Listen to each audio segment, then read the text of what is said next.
Bienvenidos a Hablemos, un espacio con voces especializadas en ciencias sociales y humanidades, historia, antropología, literatura, estudios políticos e internacionales, agua y sociedad. Divulguemos la ciencia. Divulguemos la ciencia. Ya comienza Hablemos.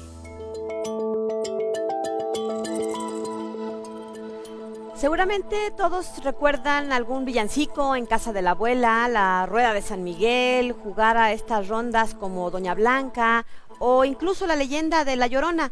Bueno, pues todo esto es literatura de tradición oral. Hemos invitado a una experta del Colegio de San Luis para que nos platique de qué se trata esto de la literatura de tradición oral, cómo la podemos ver reflejada en nuestro día a día y por qué se dedican algunos científicos sociales precisamente a recuperar todo este tipo de materiales. ¿Qué son? ¿Cómo son? Todo esto vamos a platicar el día de hoy y bueno, pues los invitamos para que se queden con nosotros, para que nos estén acompañando, pero también para que interactúen, nos comenten a través de Facebook, de las llamadas aquí al canal y que puedan ustedes pues compartir con nosotros cuál es esta experiencia que recuerdan o que conocen de todos estos materiales. Conforme vayamos platicando seguramente los van a ir reconociendo en su día a día, en su vida cotidiana. Bienvenidos, comenzamos.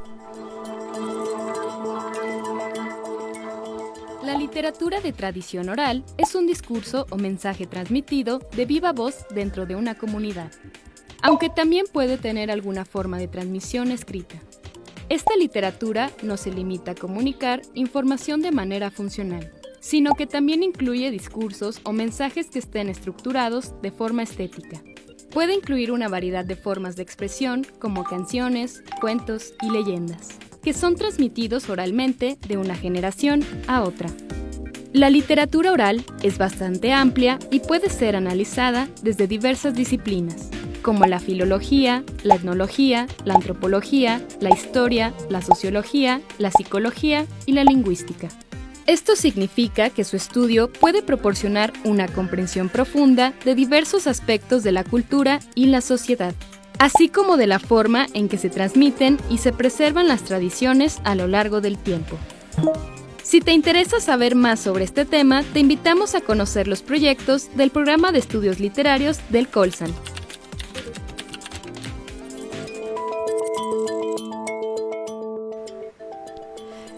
Bien, estamos de regreso y vamos a comenzar esta charla. Ya vieron ustedes quién está con nosotros. Vamos a dar la bienvenida a nuestra invitada y es la doctora Mercedes Zavala.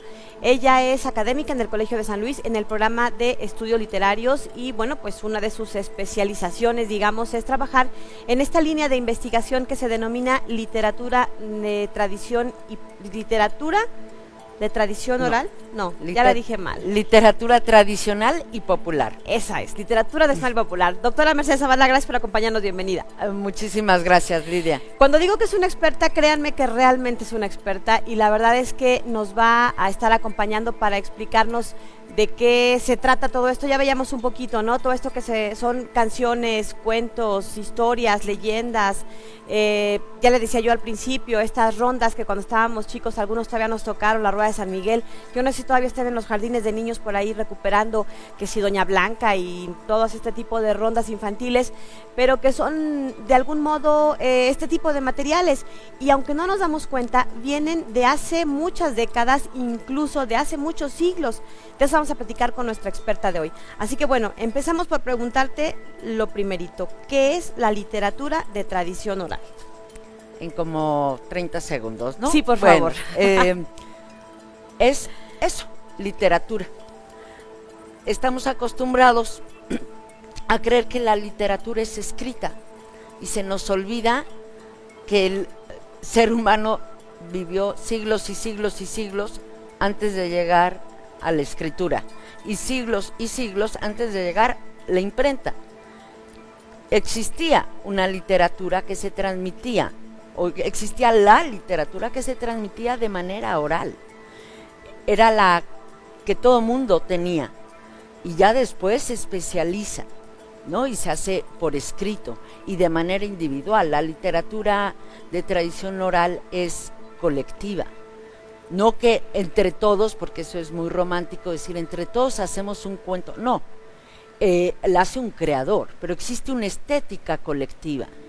Si yo le pregunto al auditorio o te pido que rápidamente me digas qué es un octosílabo, lo vas a dudar. No me pongas examen de la literatura. persona quizá analfabeta o iletrado, como mejor se dice, creo, sabe que un verso que es de 8 sílabas con acentuación y tiene que tener una rima, sin saber la parte teórica, sabe si va o no va en el corrido, y por eso es capaz de crear, porque existe una estética colectiva, y él te lo dice, no, ya me equivoqué, no cabe en ese molde que es, y no tendría los elementos o los conceptos teóricos del análisis literario para decirlo como lo diría un filólogo respecto de un poema, pero un corrido es un poema narrativo. Y creado desde el pueblo, de claro, gente que no es especialista en estudios literarios. Y se nota, por supuesto, cuando alguien culto, y entiendo por culto alguien con una formación, no necesariamente en literatura, sino lo que sea, quiere imitar el estilo del pueblo. Y no es un estilo de lenguaje sencillo con groserías, mal hablado, no, es una estética diferente. Pero se nos olvida que la literatura escrita surgió de la literatura oral. Y entonces esa es la que se transmite básicamente de manera oral, en los núcleos sociales pequeñitos como la familia, los vecinos, etcétera, hasta pueblo, ¿no? Y la literatura culta es un autor individual que además firma como autor y como propietario de ese texto su cuento, su canción, su poema, su lo que sea. Y hasta aquí entonces esta explicación, digamos, de qué es la literatura de tradición oral, pero además tenemos como muy a la mano estos ejemplos, porque todos en algún momento hemos oído un corrido, una leyenda, un cuento, estas rondas infantiles, y hay muchas variantes o muchas que ya los clasifican los especialistas, pero que digamos en términos prácticos para usted y para mí más o menos se trata de esto. ¿Por qué es importante recuperar estos materiales de tradición oral?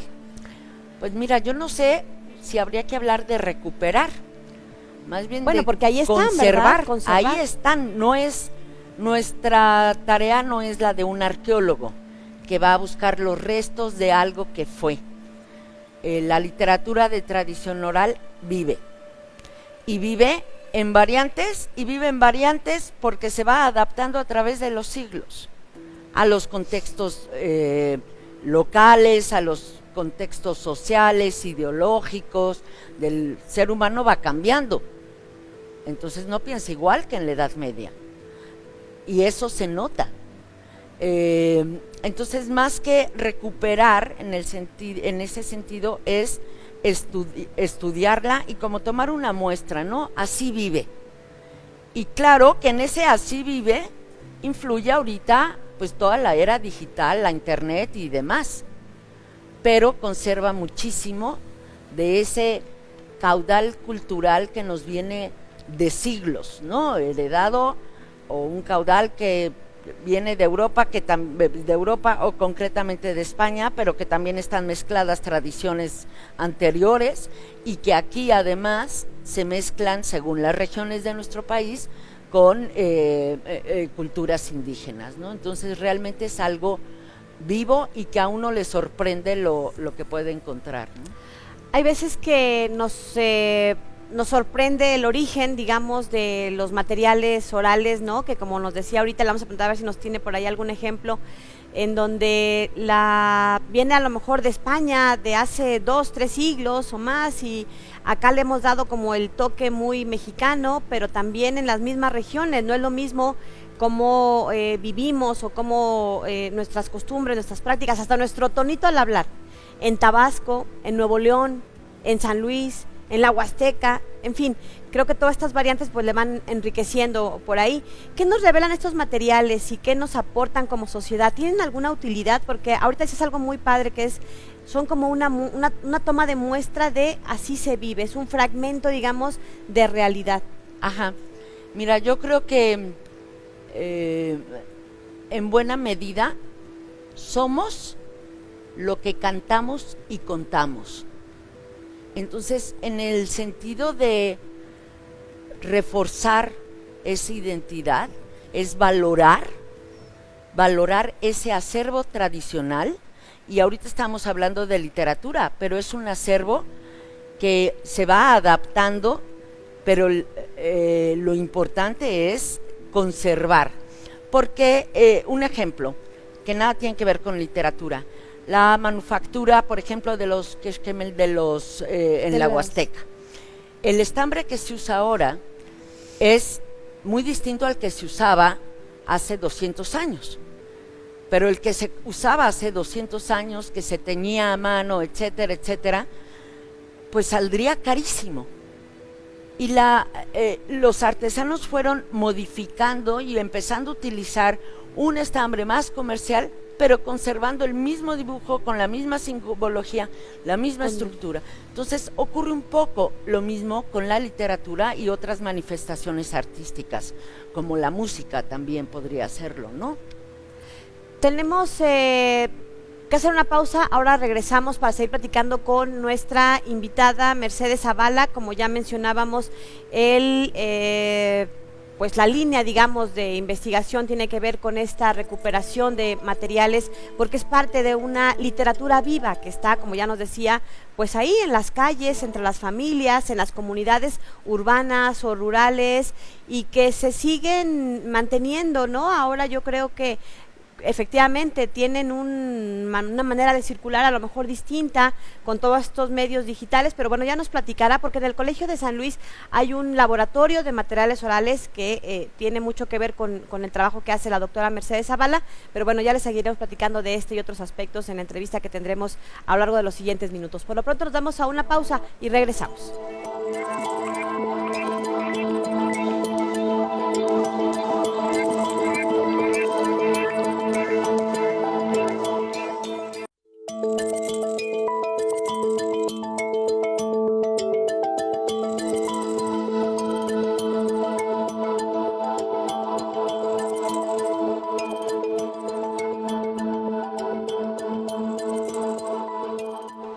Bien, estamos de regreso y continuamos con esta charla en la que estamos pues recuperando, no recuperando nosotros, ellos son los que hacen el trabajo de recuperación de materiales orales, porque es parte de esta especialización, de esta chamba que hacen los investigadores orientados a la literatura de tradición oral. Y estamos platicando con la doctora Mercedes Zavala, investigadora acá en el programa del Colegio de San Luis. Cuéntanos un poco cuáles son los tipos de materiales que recolectan, si hay géneros y cuáles son. A ver, primero yo quería, no es corrección porque está bien el término, pero acotar. Cuando hablamos de materiales orales, nos referimos a algo tan amplio como hablar de folclore.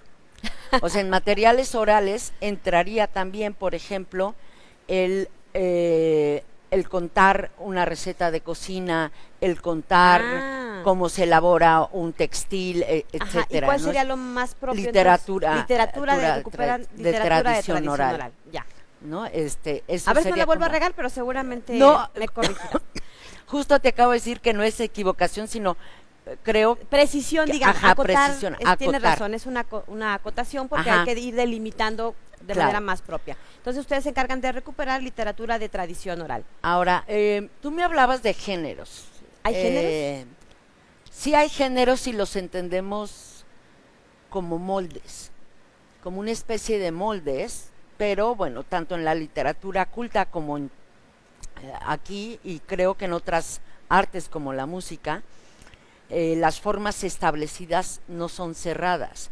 Algo que caracteriza a la literatura de tradición oral es que se trata de un sistema abierto, entonces hay flexibilidad. Por ejemplo, sí, podemos reconocer ciertos moldes para la leyenda, otros para el cuento, otros para el corrido, otros para la canción lírica. Entre la leyenda y el cuento, una leyenda es breve, muy breve. Un cuento es más extenso, o puede ser mucho más extenso. Un cuento es ficción, una leyenda tiene un valor de verdad. Entonces, si se cuenta una leyenda que va perdiendo ese valor de verdad porque ya nadie cree que ese cerro es de verdad un caballo que se quedó encerrado en no sé qué, se va trasladando a cuento y empezará con había una vez, por ejemplo, un caballo, que eso ya lo da sin que se explique. De lo que te voy a contar es pura ficción, no. Simplemente hay un traslado paulatino, dependiendo de la comunidad, en cómo se va pasando de un molde a otro.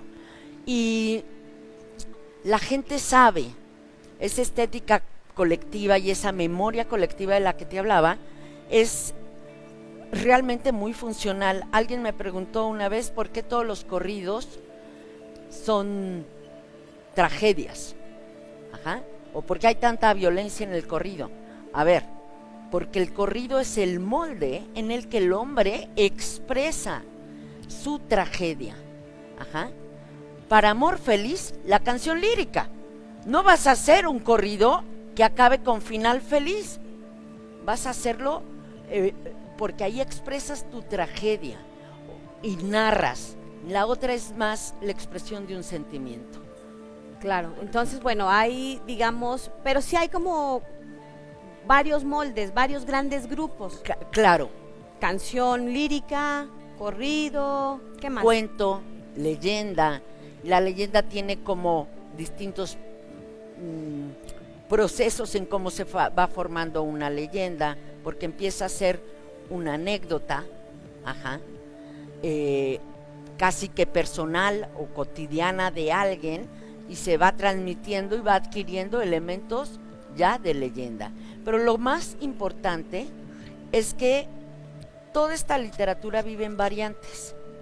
Entonces, no hay una versión oficial. La versión que se publica en un libro es la versión que se cantaba en tal fecha, en tal lugar. La que recogieron ese día específico. Pero puede que otros se lo sepan. Y eso ocurre ahora en internet. Si yo publico sobre un romance o un corrido o un cuento, hay comentarios luego de, sí, a mí me lo contaban, pero era diferente, ¿no? Y no es que haya una versión, que muchas veces caemos en el error, o caen en el error algunas dependencias turísticas, de decir la leyenda de Real de 14. No existe. Decía, hay un comediante que se llama Franco Escamilla, y perdón por el ejemplo y la mención, pero la leyenda de La Llorona dice que se la encontró en América del Sur. Claro. Y yo decía, es que a lo mejor, yo pensé que nada más existía aquí en México, y no, existe en varias partes de América Latina. ¿Y por qué? Pues porque, como diría don Marcelino Menéndez y Pelayo allá en el siglo XIX, no hay nada más universal que el folclore. Uno cree que el folclore es el sello de identidad, ¿eh? Te vas a Europa del Este y los bordados de las blusas, dices, pues cambia un poquito, pero bien podrían ser un huipil. Ya no se diga Filipinas con México. Hay cosas que puedes decir que fuiste a Filipinas y lo compraste allá, y das un mantel con punto de cruz y lo compraste aquí. Sí es, eso es, ¿por qué? Porque el contenido de la literatura de tradición oral expresa las preocupaciones del hombre, y las pasiones, el amor, la tristeza, la traición, la venganza, los celos, el odio, todo eso es y será igualito porque somos seres humanos. Aquí en China, literalmente. Aquí en China. ¿Cuáles son los personajes, temas, motivos recurrentes en las regiones que más conoces en estos materiales de literatura de tradición oral? Porque bueno, a lo mejor siempre en los corridos pues hay así como que estos villanos o estos héroes o antihéroes. Y bueno, ahí mismo te preguntaría qué diferencias y qué semejanzas has encontrado en estas regiones donde has trabajado. Mira, una de las principales diferencias, yo creo que en las distintas regiones de México, que se nota de inmediato, es en las regiones donde hay una fuerte presencia de una cultura indígena, porque indiscutiblemente yo considero que somos un pueblo mestizo y que no puedes disociar, aún, no sé, en una comunidad oaxaqueña, no puedes disociar una cosa del otra. Yo tengo textos recogidos en lengua en Tenec, otro en Cora y otro en Mije, que tratan lo mismo que un cuento contado en español en el siglo XIX en España. Ajá. Y están recuperados en lengua indígena. Están recuperados en lengua indígena, porque finalmente los motivos es lo que nos preocupa a todos, ¿no? Entonces, el motivo de la traición, yo no conozco una sociedad en donde se permita la traición. Y la traición está... y la cantamos, y la hacemos poema, y la hacemos cuento. Y la traición se rechaza, incluso en los corridos más narcocorridos, la traición no se acepta, ¿no? Matar a traición es totalmente deplorable, ¿no? ¿En qué regiones has trabajado? Ahorita nos decías Mije, Oaxaca, Tenec, San Luis, Cora. Ajá, en toda la parte de Nayarit. No he estado ahí recogiendo, pero he trabajado con textos de ahí. ¿Cómo te llegan? ¿Cómo te llegó, por ejemplo, pues, esos textos? En parte por colegas, o sea, ya tenemos una buena dosis. Se hizo muy poco trabajo desde la literatura. Digo, no me echo yo la culpa porque yo todavía no existía, pues, pero todos los años 20, 30, 40, 50, 60, 70, lo hacían los antropólogos o los historiadores.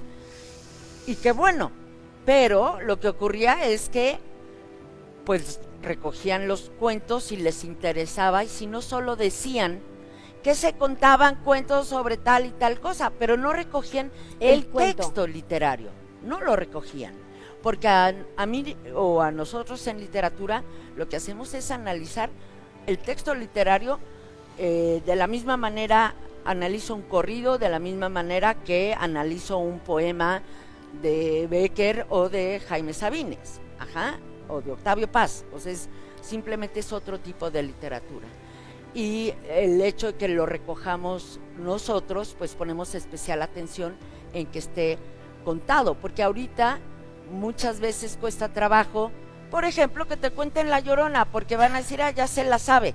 Sí, ya me la sé, pero yo lo que quiero es que usted me diga cómo se la sabe usted.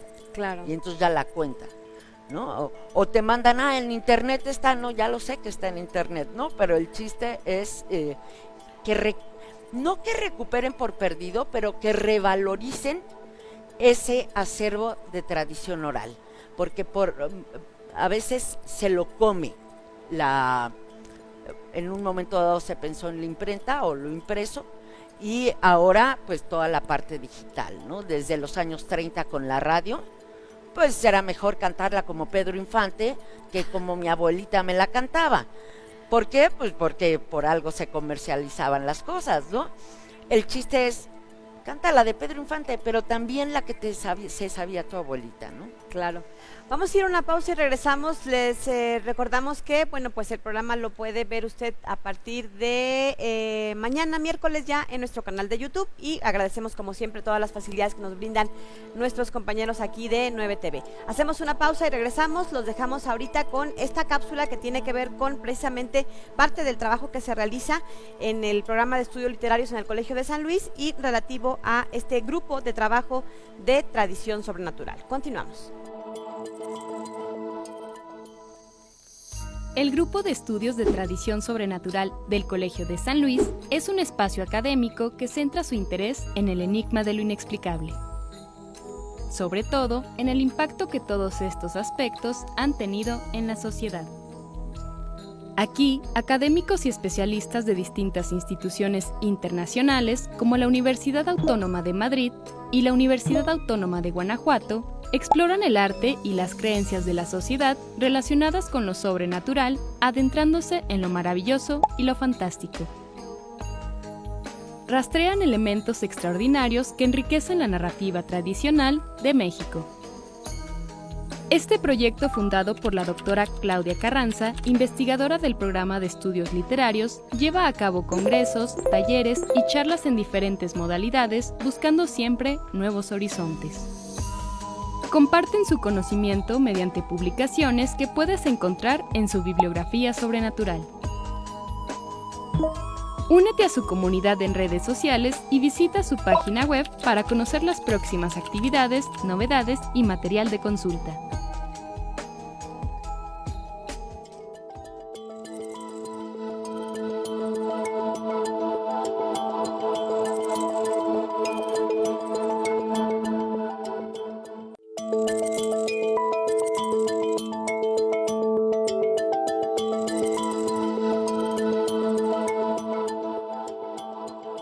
Cuando estábamos platicando con Mercedes de manera previa en torno al programa de hoy, le pedía yo que si nos podía platicar un ejemplo sencillo, pero bueno, pues no tiene nada de sencillo, pero bueno, en las palabras de Mercedes sí va a parecer sencillo, porque la verdad es que lo que queremos entender un poco es, a través de un ejemplo, cómo estos materiales de literatura de tradición oral son útiles para muchas disciplinas de las ciencias sociales, porque al final tiene que ver con cómo retratan ese fragmento de vida de la comunidad de donde se recaba, si es una comunidad rural o urbana o una familia.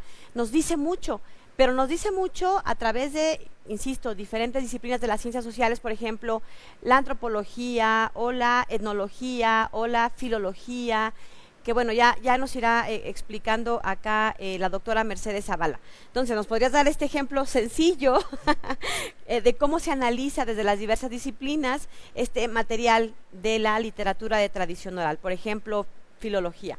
A costa de que mis colegas antropólogos, historiadores se enojen y sociólogos se enojen por cómo reducimos reduccionista. Ajá. Bueno, pero eso simplemente para fines didácticos, digamos, de comunicación y divulgación de la ciencia. A ver,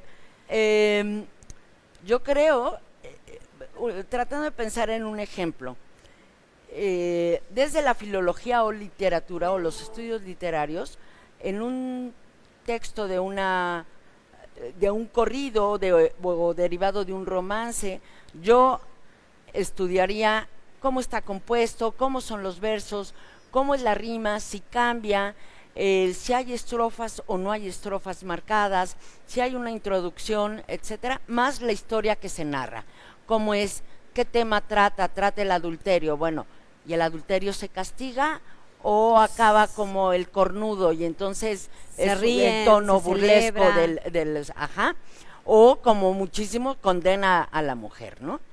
Desde la antropología trataría como un problema social, y el contexto en que se da, supongo, desde la parte histórica, no lo sé porque no se trataría de un documento histórico, pero quizás se podría llevar a cómo se manejaba el adulterio.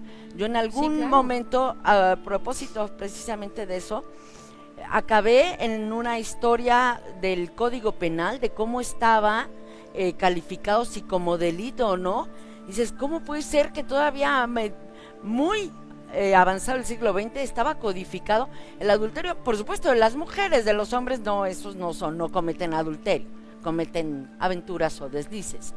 Pero sí es muy interesante porque sobre todo dar prioridad a algo, al contexto en que se da, a la simbología que tiene, a la historia dentro de ese propio contexto o esa localidad, pero siempre hay matices, lo que decíamos hace rato, ¿no? El antropólogo muchas veces no recoge el texto completo, porque lo que le importa es decir que se cuentan muchos relatos sobre, no sé, el coyote y el conejo, y con eso le es suficiente, pero a mí no, yo quiero estudiar el relato, o sea, el cuento de había una vez un coyote y un conejo, donde el conejo, que en teoría es la presa, acaba siempre humillando al pobre coyote, ¿no? Como en aquella caricatura del Correcaminos.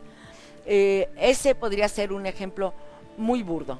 pero en nosotros nos fijamos en detalles del texto. Por ejemplo, en un romance que se llamaba Bernal francés, que acabó en Corrido de Doña Elena, es una historia de adulterio que él, por supuesto que la sorprende, y llega y la cacha porque se hace pasar por el amante, y ella le dice, en las versiones más antiguas, le dice, perdona mi desventura. Es decir, ella se está considerando como que falló. Ajá. Y en versiones más modernas dice, perdona mi aventura. Pues que ya aventura no quiere decir que esté justificado, pero al menos admite ese gozo que tiene la aventura, ¿no? Esa adrenalina ya la tiene. Que tiene el adulterio. Ajá, y es lo mismo. Sí, es lo mismo, pero hecho, se va modificando transformando de acuerdo a...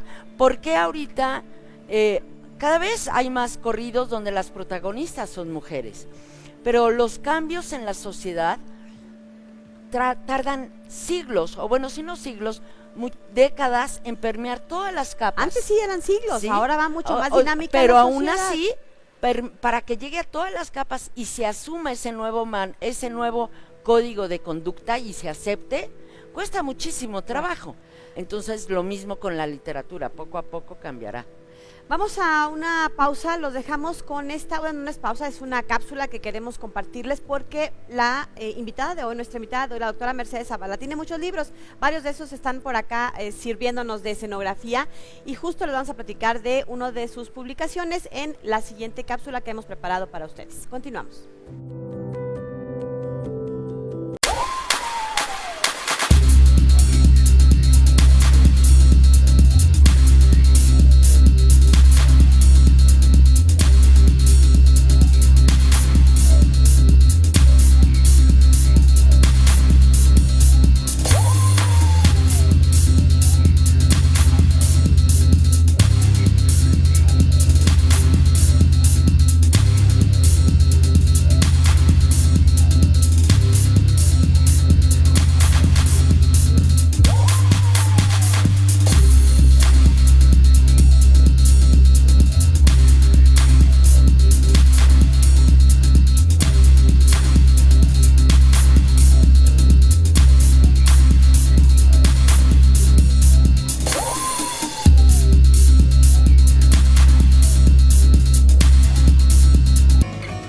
Bueno, vamos a ir platicando y lo que queremos ahora platicar con ustedes tiene que ver con pues estos materiales, qué tan antiguos son. Es un trabajo, la verdad que el trabajo de campo debe ser muy enriquecedor porque se topan, pues me imagino yo, con muchos informantes, con mucha gente del pueblo que seguramente les comparte su historia de vida, porque no es solo contarles el cuento, contarles la leyenda o cantarles el corrido, tiene que ver mucho más allá, porque seguramente con ello estarán recordando a sus papás o a sus abuelos o parte de su infancia. ¿Cuáles son algunos de los materiales más antiguos que tienes registro y dónde y cómo los encontraste? Mira, es difícil pensar en más antiguos, pero sí que se tiene conocimiento de que su origen es remoto. Un ejemplo que recogí yo y me sorprendió muchísimo. A mí me gusta mucho la literatura medieval, entonces yo había leído bien un libro que se llama El libro de buen amor del arcipreste de Hita, medieval, y que son, entre otras muchas cosas, incluye varios cuentecillos. Y en un pueblito, si no mal recuerdo, cerca de Charcas, en una ranchería, un señor me contó, él era pastor, un cuento de un bien con un mal se paga, así era, y me lo cuenta, es la historia de una víbora y que varios animales se portan mal y entonces el hombre la libera y le da las gracias, se la lleva y resulta que la mujer pues le echa a los perros, ¿no? Porque no entiende, el señor le quiere recompensar a la víbora, pero en realidad, bueno, el caso es que a mí me sonaba, y luego mi profesor, un querido maestro, Aurelio González, me dijo, ¿no te suena el arcipreste? Y entonces me fui a buscar. ¿Qué ocurría? Como un señor analfabeta, porque era iletrado, de una ranchería de Charcas, me estaba contando un cuento del libro de Buen Amor, que era de literatura medieval. ¿Del siglo? Del siglo XIV. Entonces, ¿qué ocurre? Que el arcipreste tomaba de la literatura de tradición oral, lo mismo que Esopo en las fábulas.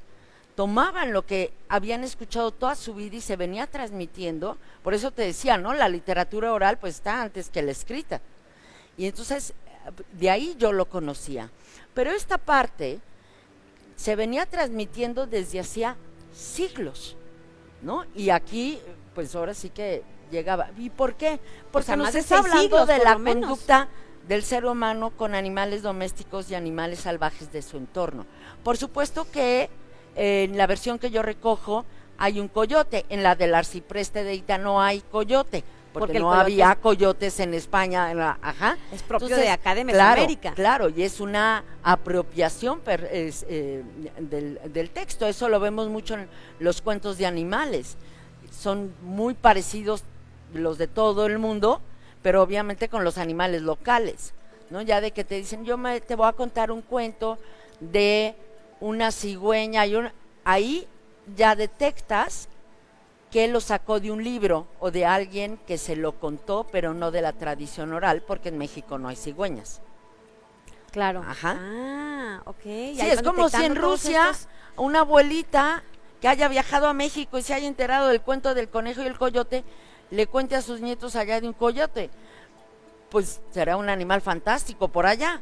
Aquí es un animal común y corriente. Ajá, o lo googleas, exactamente. Y ya más o menos das con qué. Entonces, qué es un eso coyote. a mí fue una de las anécdotas que realmente me hicieron maravillarme de la fuerza de la voz. Por eso titulé así a mi libro, La Voz. Porque El libro que veíamos ahorita en la cápsula, cuéntanos un poquito, antes de nos queda como un minutito. Este libro se llama La Voz, literatura de tradición oral del Centro Norte de México, y recoge todo lo que trabajé y recogí durante, cuando era joven, en la licenciatura y hasta el año 2008, me parece, en trabajos de campo individuales, que yo me iba ahí, me perdía por ahí, iba recogiendo, y hay muchas versiones de algunos textos, en otros solo son como uno solo y reúne romances, corridos, décimas, porque pues hay una zona muy rica también en décimas en esta región de la Sierra Gorda, canción lírica, lírica infantil, cuentos y leyendas. Entonces, bueno, tiene como 700 y pico de páginas, pero es un acervo muy rico en una época en que ya existía, empezaban los CDs hacia finales del siglo XX, ¿no? Y ya los últimos, pues sí me remitían a veces a internet. Pues sáquenlo de internet, usted vive en la capital, ¿no? Puede hacerlo, porque pues internet tampoco llega a todos lados, que eso se nos olvida también. Vamos a ir a una pausa y regresamos para seguir platicando con la doctora Mercedes Zavala. Ella es investigadora del programa de estudios literarios aquí en el Colegio de San Luis. Y bueno, nos va a platicar de un laboratorio que hay precisamente. ¿Cómo se imagina usted un laboratorio de literatura de tradición oral? Ahorita nos explica. Continuamos. El Seminario Impresos Populares de Vanegas Arroyo es un proyecto que reúne expertos investigadores para analizar la producción literaria de esta importante imprenta. Es un espacio para debatir temas como el estudio, conservación, catalogación y difusión de estas publicaciones. En la página web del proyecto podrás acceder al acervo de los impresos publicados en el siglo XIX. Además, también podrás consultar las próximas actividades y eventos relacionados con los estudios literarios. El seminario es coordinado por la doctora Danira López, investigadora del programa de estudios literarios del Colsan. Te esperamos en la página del seminario, donde encontrarás valioso material de consulta. También te invitamos a seguir la página de Facebook, donde se publican distintos artículos, infografías y novedades editoriales.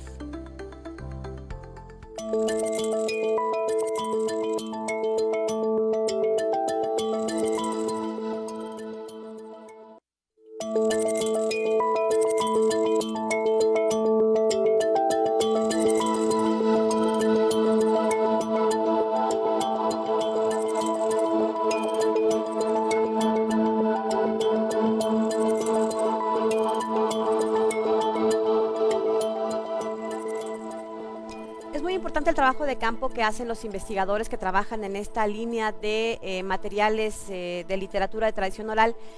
Y bueno, pues precisamente para hacer bien esta recolección de datos, entrevistas con los informantes y demás, pues hay toda una metodología. Y justo nuestra invitada, la doctora Mercedes Zavala, trabajó precisamente en el manual que veían ahorita al inicio de este segmento, del cual vamos a platicar un poquito más adelante. Pero antes, bueno, pues platícanos justo de este trabajo de campo, porque creo que tienen por ahí pues un gran reto los estudiantes, acompañados por supuesto de ustedes, los investigadores de más experiencia. ¿Alguna historia que recuerdes en trabajo de campo que te parezca relevante por lo que ocurrió, por lo que encontraste, por los personajes o por el comportamiento de los alumnos? Cuéntanos un poco. Pues mira, está puesta como una actividad obligatoria a los alumnos, se dediquen o no a la literatura de tradición oral, pero es una actividad tan enriquecedora que algunos, como una egresada de nosotros, postdoctorante, como Lila Álvarez Ábalos, ella iba para estudios de la literatura potosina, escrita, culta, etcétera, etcétera, y después del trabajo de campo dio un giro. Se enamoró de la literatura de tradición oral. Y se dedica a la literatura de tradición oral. Pero el que ellos hayan venido estudiando muchas veces desde la licenciatura, la literatura culta, y de repente encuentren en un señor que ni siquiera habla bien, un viejito desmolado, que quizás sí sabe leer, porque bueno, menos mal que ya no hay tanto analfabetismo, pero que no es una persona lectora, el que pueda contar un cuento que le contaba su abuelo o que se lo oyó a un maestro en la escuelita rural donde ¿De dónde aprendió era este a viejito? leer. A ver, cuéntanos. Este señor era del Jabalí,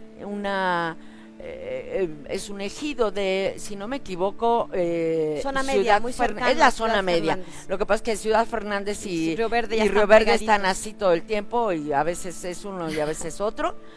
Y este alumno, Mauricio Núñez, estaba boquiabierto de que había encontrado justo aquel del que te contaba, que venía en el libro de Buen Amor, que era de literatura medieval, ¿no? Del siglo XIV, No, del y pues se siglo lo encontró XIV, en no daba la crédito, comunidad del ¿no? Jabalí. Ajá. Pero un ejemplo común y corriente que muchos de los espectadores van a recordar es Doña Blanca. Cuando yo les quiero La ronda de Doña Blanca. El juego de Doña Blanca está cubierta de pilares de oro y plata.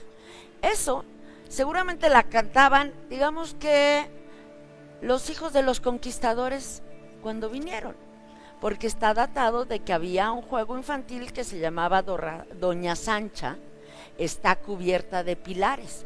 Pues de Sancha a Blanca es la misma. Ajá. Y ahorita no importa que no sepas qué es pilar, los niños no saben, pero sí lo que les gusta es el correteo. Y da lo mismo, y acá hay un jicotillo, que es un insecto que no existe del otro lado del charco, ¿no? Entonces sí son unas sorpresas que te da. A mí, yo por ejemplo, por supuesto que ubicaba la tradición del canto cardenche en la zona de la laguna. Tú me habías mencionado algo del norte de San Luis de Matehuala, y dije, no, Lidia, se me hace que oyó discos. Y en un pueblito que se llama Los Nazarios, por Villa de la Paz, nos empiezan a cantar. Cuéntanos brevemente qué es el canto cardenche. Es puro canto a capela. El texto que se canta puede existir de otra forma y se puede cantar en el centro de México, lo que sea, pero es un canto a capela en distintas voces, con una especie de falsete, que es muy interesante. Son muy famosos los de Saboritz, lo pueden encontrar en YouTube y en todos lados. ¿Y tú lo encontraste en...? Yo lo encontré en Nazario. Coahuila. ¿Qué va? Villa de la Paz, San Luis Potosí. Aquí unas personas nos empiezan a cantar. Eran dos señoras y un señor, entre ellos era un matrimonio, y el hijo desobediente, o sea, el corrido del hijo desobediente acardenchado, digamos, ¿no? Entonces, ¿qué pasó ahí, no? Cómo las tradiciones no son estáticas, ni fijas, ni Y van tienen migrando propiedad incluso, yo de creo, autor, ¿no? ¿no? Sino que se van. El canto cardenche es en una región donde que se hizo a base de migrantes de otras partes del país. ¿Dónde ¿no? es? En la zona de la laguna, en el Durango y Coahuila, Coahuila. Durango. Ajá. Y te lo encontraste acá en el Ajá, altiplano eso potosino. que No dices andaba que yo tan perdida. Acepto.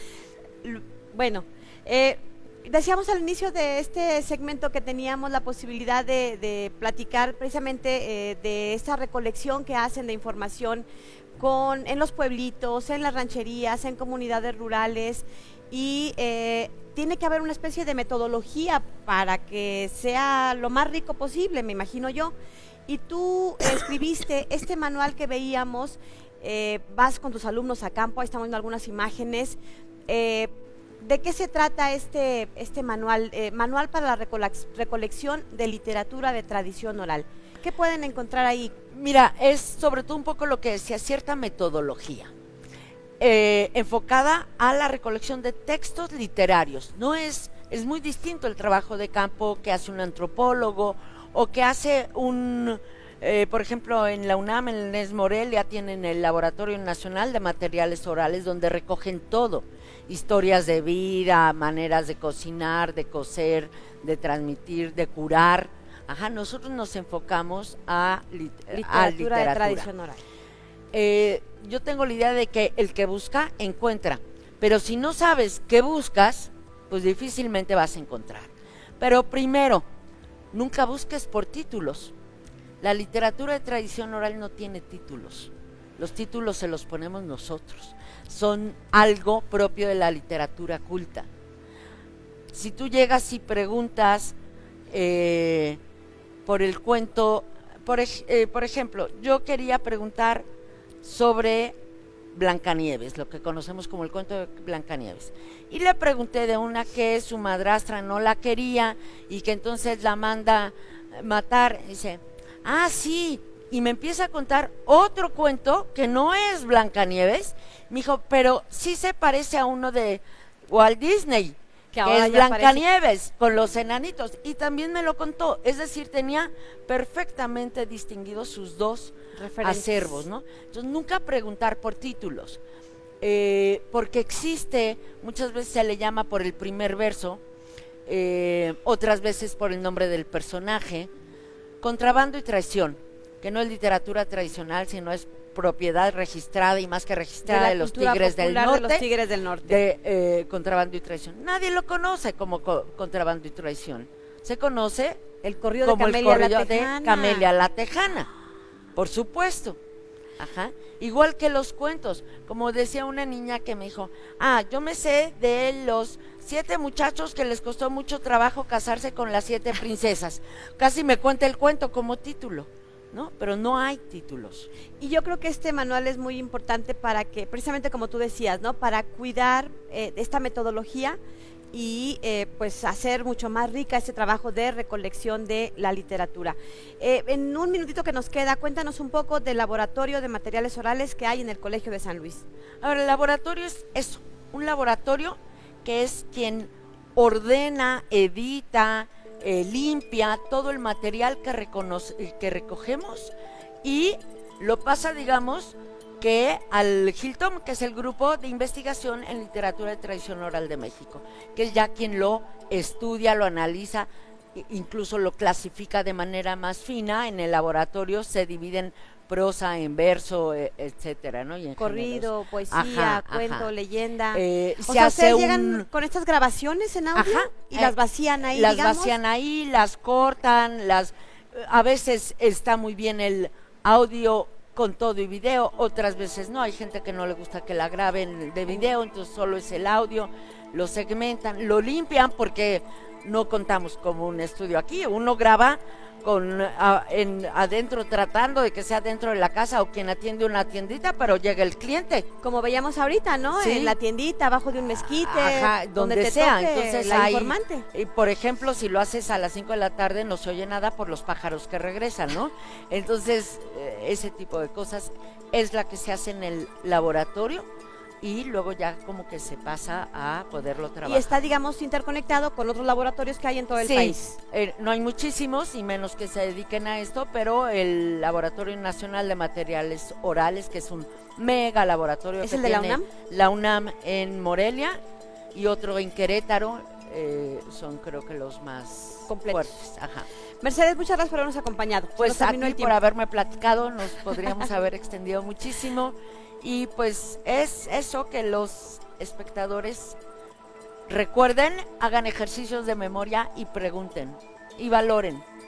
Vamos a intentar ahí recuperar alguna dinámica con nuestros usuarios de Facebook para que esté pendiente en el Facebook del Colegio de San Luis, para poder pues establecer Sí. alguna cosa que tenga que ver con los materiales de literatura de tradición oral. Gracias nuevamente y nos vemos y nos De nada, escuchamos muchas en gracias. el próximo programa. Soy Lidia Juache, pásela bien, hasta la próxima.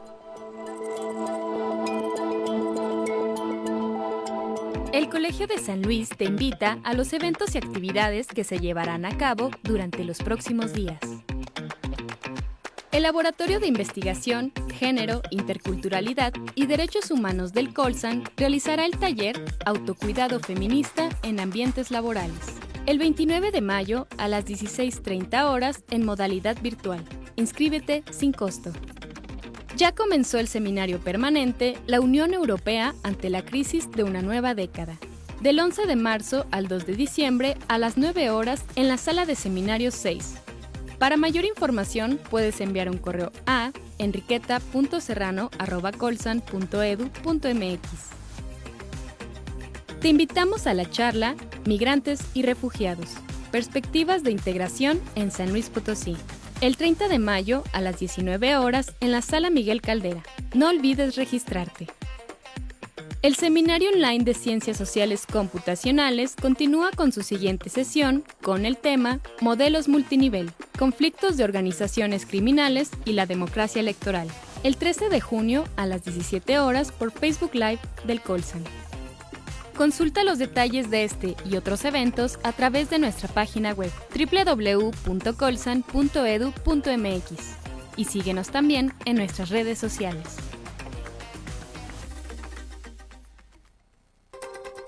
Hablemos